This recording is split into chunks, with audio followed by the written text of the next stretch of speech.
iFILM, London. iFILM.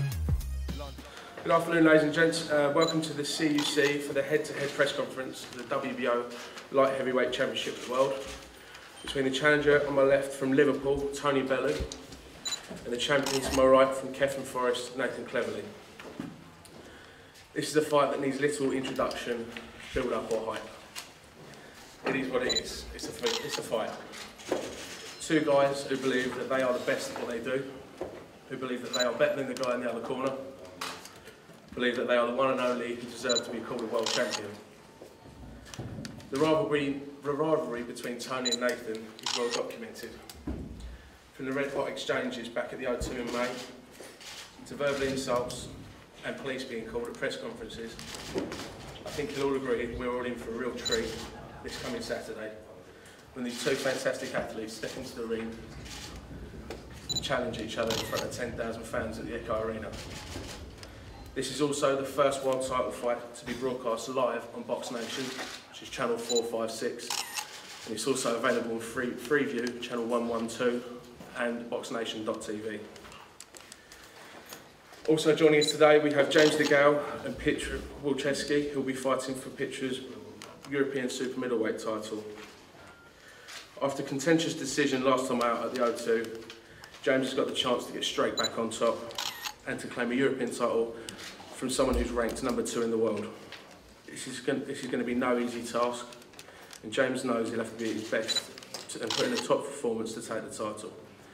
But I have every confidence he has the ability and the desire to do it. There are big rewards on the horizon for the winners of these two big fights. The names of Hopkins, Cloud, Dawson, Shumanov, Kessler, Froch and Stieglitz are not too far away from any of these four guys that are up here today. So there is everything to fight for. It's a privilege to be involved in this sport. And a fight night like the one we have for you on Saturday makes you realise that this is a sport that we should all be very proud of. I'd like to thank Stephen Evans and Fat Gary Sports for their sponsorship and support of this fantastic night of World Championship Boxing. And I'd like to open the floor to any questions, please. Nathan, what made you go down to London to train for this fight for a few weeks? Well, obviously the main bulk of my training has been done at home, down in the valleys in Wales, where I mostly do my training. It's rough, it's ready, it's raw. It's good running routes.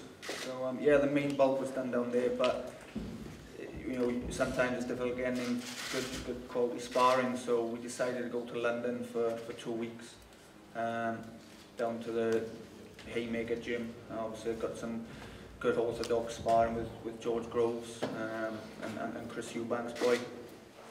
I've also had Steve Simmons from up in Scotland, the cruiserweight. He came down to Wales, and one of the amateur boys in my gym was on the verge of turning pro. So yeah, it's just basically to get in good sparring, and it was nice to get away from home comforts for 2 weeks as well. Did David Hay watch your sparring? Yeah, he came down, he watched one of the days sparring, and yeah, it was good stuff. Tony, you done all your training in Liverpool? You've been away as well? Yeah, main bulk of it done in Liverpool. We go away for the last week to spar in the heat. Good sparring partners, but everything's gone to plan, and I'm happy with where I'm at. The sparring's been fantastic, and I've been mixing with better class guys and I'm going to be fighting, so I'm not to worry about. When you say mixing better class guys, better than Nathan, you mean? Do you think Carl Froch is better than Nathan? Simple as that. What do you think, yeah or no? Yeah, I think he's the best fighter in Britain. There you go, mate, I'm the same. I think he's one of the best fighters in the world, never mind Britain. So if I can mix with him and do 60 rounds sparring with him, then I'm going places. How many rounds? Too many to count. Or was that in Sheffield, yeah? Sheffield, yeah, we had a fantastic base up there. Sheffield, a fantastic place. The GB athletes are fantastic athletes. They train like professionals up there, but they are professionals. It's just the difference that they wear head guard and vest. But as I say, preparation up there has gone fantastically well, and I couldn't be happier with where I'm at. I really am. I'm over the moon, and I'm ready to shock an awful lot of people and I think the bookies lose an awful lot of money come Saturday. Could I ask both fighters, the fact the fight's in Liverpool, what sort of bearing does that have on the result? And obviously Tony, you've got home advantage in a sense, but if we ask Nathan first, coming to the Lions Den, Nathan, what are your thoughts on that? It's a boxing match, isn't it? You know, it's Liverpool, Wales, London. It's a boxing ring in the centre of an arena with you know, an audience watching. It's going to be the same wherever you go. So yeah, it's no real. What's the big deal? You know, it's just another fight. Just go in and get on with it. You know, you know, I'm so glad to be up here, away from, and knowing that this is the last press conference. I'm just busting to get on with business. I really am. I just can't wait for Saturday night. I'm really looking forward to getting all the hype out the way and just fighting. Sorry. You'll see come Saturday night. Yeah, there's been various things said, but you know, the most recent thing said was at first it's I'm happy to come to Liverpool. You know, this was at first he doesn't deserve his chance, he doesn't deserve his fight. Now all of a sudden it's gone from he doesn't deserve his fight to he's not that good to this is going to be the toughest fight in my life. I'm not happy about him going to Liverpool. I'm going to shut his mouth. If you think coming into Liverpool on Saturday night is going to be normal, you'll see. You'll see what. If you think coming into 10,000 scouts is going to be normal, then you see come Saturday night you're going to see, aren't we? We're going to see. The fact of the matter is I've got what I want, I've got it where I wanted it, and I've got what I wanted it for. That comes down to me. What effect is that going to have on you, Tony? You're going to be able to keep your emotions in check? No pressure on me, no. Going the bookies, I'm the underdog. Everybody expects me to lose. No one in the press is picking me. No journalists are picking me to win. Everybody expects him to just run right through me. Sky built him up to be a monster. You know, Sky's built this guy up as if he's just going to walk and run through everybody. It's like he's a Mike Tyson who's grown about 4 inches in height. So, you know, to me, there's no pressure on me. The only pressure on me is the pressure I put on myself. So, you know, I'm expected to lose, make no mistake about it. People are going on, what have I done? Oh, he's been down in fights, he's done this, he's done that. These are stating that I've got no chin, I'm dead at the weight.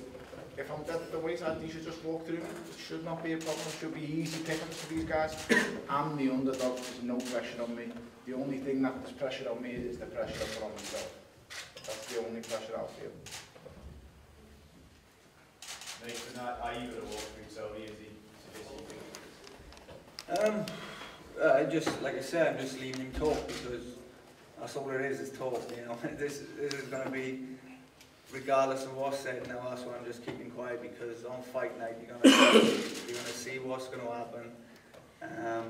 All this talk is going to mean nothing, you know. It's no mind games because it's not going to work, you know, because I know it's all rubbish. It's all, you know, it doesn't mean anything. You've seen it so many times in boxing. You've got people talking in press conferences, trying to play mind games, trying to say things to manipulate people's minds, trying to get fans on their side, but it doesn't work on fight night. That's all it matters is who's the best man, and may the best man win. And you know, I'm looking forward to the challenge and you know, proving I'm a worthy world champion. Was inspiring with George Groves? Do you ask him to replicate Tony's style or simply as he No, just obviously George is an orthodox fighter. He's a good boxer, good caliber fighter, and he keeps long. So you know, it's important that I had a good range of sparring. You know, I had a fair share of guys who come on the front foot. It was important to find someone who's good on the back foot as well. So you know, he was ideal for that. Tony's been quite vocal in suggesting you can't go backwards. What was your response to that? One way to find out. You know, we'll see on fight night what I'm told really. You know, I just go on my instincts. I just punch where I see, hit whatever target I see, which I'm trained to do. You know, I don't think too much. I don't plan my punches. I've watched Tony once. I swear, in his preparation for the fight, I've watched him once, and that's all. You know, and I've seen what I've had to see, and I just went and do my thing. Was that the last McKenzie fight? Yeah, I watched a bit of that. You know, that's all I've watched is a couple of rounds of that. I didn't watch the whole fight, just a few rounds. Seen what I had to see, that's enough for me. You know, I just win and do what I got to do. I know it's going to be enough. So can I get just a prediction as well for you, Tony, first? How you think it's going to go? That was coming with me. You can take it whichever way you want to deal with it. I'm saying that things have been said. I haven't said nothing out of turn. All I've gone is off the quotes that have come from your camp and your people. I've just said nothing that hasn't been said by you. Use the guys that stated I'm dead at the weight. Use the guys who stated I've got no chin. Use are the guys who stated this was an easy fight, we're happy to come to Liverpool. I'm going over what they've actually said. They've been quoted saying, and I've heard them say. The prediction for the fight, pain. That's end off. Just pure pain. Because he doesn't see it coming. He barely doesn't see it coming. And to say he's only watched me once, he was sitting there when I thought Bob, I'd just say, so he's seen me twice in the flesh. Nathan, can you predict who's got? Yeah, I'm really, really confident of getting the win. Obviously, there's always that chance. That's why thousands of people want to come and see the fight, because they believe it's always a chance for an upset. But that's boxing, you know, and that's why I'm excited as well, because I know it's a challenge in front of me. And you know, there's no doubt what's being said. It's obviously a challenge, like any other opponent, human beings. But from the way I've trained since I was 11 years of age, you know, I know that what's in the foundation of me. I know that 8 weeks preparation is not going to be enough to beat me. You need years of training to beat me, because I'm punching fit, I can punch all night, and I can punch hard, and I'm relentless. And will he be able to keep up with me? No chance, you know. And he can train in 8 weeks, he can try and do as much running as he wants. It doesn't matter, it's what he's done when you're 14 years of age, 15 years of age, 16 years of age, 17. That's when it counts. And on fight night, that's when we'll see the difference. You know, when he hits me hard and I keep coming, then he's going to have doubts. He's going to have doubts when his power when I walk through it. And I'm going to keep coming, and I'm going to keep punching.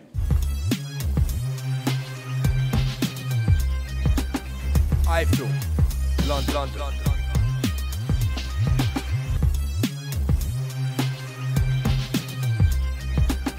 iFILM, London.